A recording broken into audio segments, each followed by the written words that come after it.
Lamentation, chapitre 3.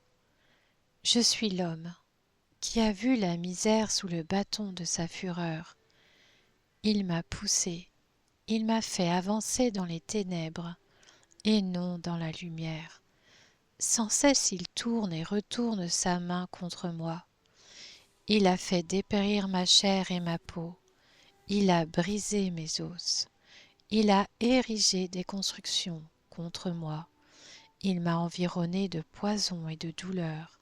Il me fait habiter dans les ténèbres, comme ceux qui sont morts depuis longtemps. Il m'a emmuré pour que je ne puisse pas sortir. Il a alourdi mes chaînes. J'ai beau crier et implorer du secours, il tient ma prière enfermée. Il a barré mon chemin avec des pierres de taille. Il a dévié mes sentiers.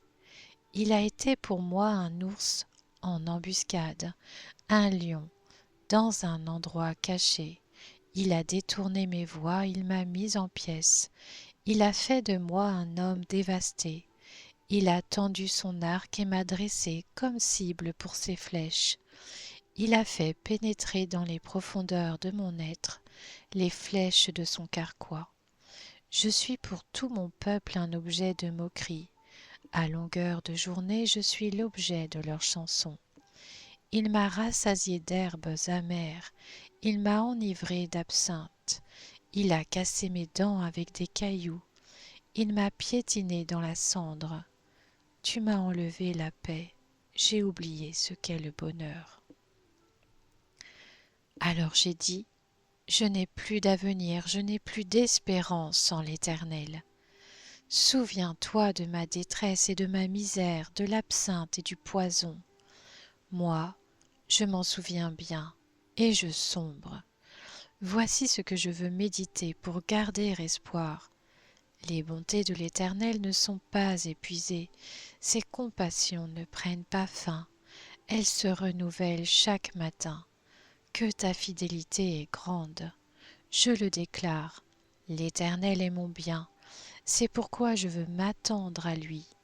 L'Éternel a de la bonté pour celui qui compte sur lui, pour celui qui le recherche. Il est bon d'attendre en silence le secours de l'Éternel.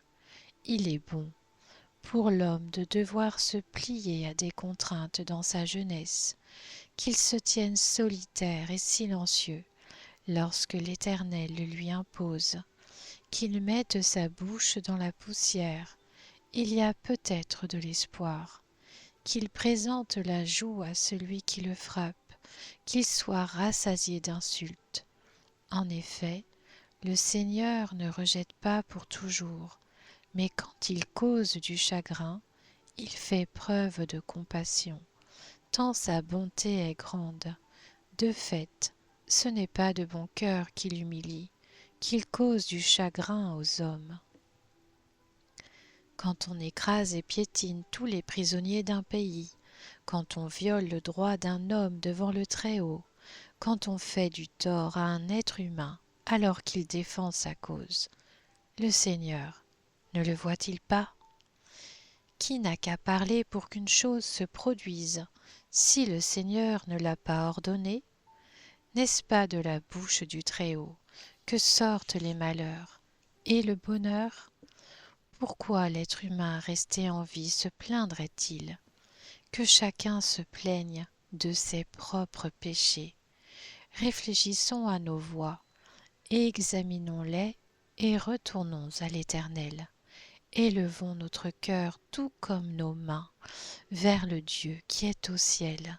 Nous, nous avons commis des transgressions, nous nous sommes révoltés et toi, tu n'as pas pardonné. Tu t'es enveloppé de colère et tu nous as poursuivis, tu as tué sans pitié.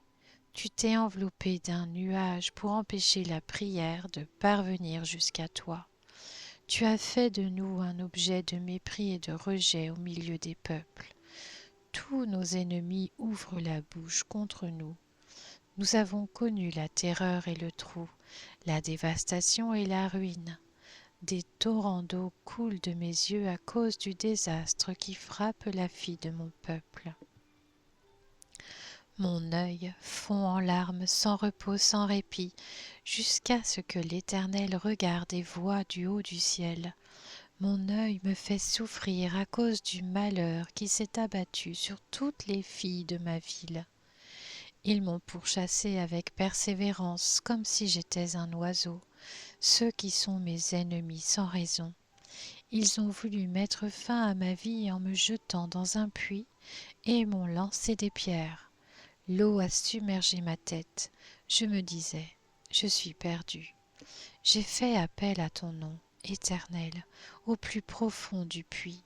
Tu as entendu ma voix. Ne bouge pas tes oreilles à ma demande de délivrance, à mon appel au secours. Le jour où j'ai fait appel à toi, tu t'es approché. Tu as dit, n'aie pas peur. Seigneur, tu as défendu ma cause, tu as racheté ma vie. Éternel, tu as vu le tort qu'on m'a fait. Rends-moi justice.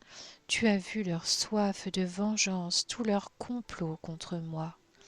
Éternel, tu as entendu leurs insultes, tous leurs complots contre moi, les discours de mes adversaires et les propos qu'ils tenaient à longueur de journée contre moi.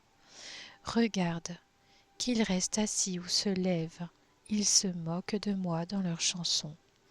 Tu leur rendras ce qu'ils méritent, Éternel, conformément à leur manière d'agir. Tu les rendras obstinés. Ta malédiction reposera contre eux. Dans ta colère, tu les pourchasseras et tu les extermineras de dessous le ciel. Éternel.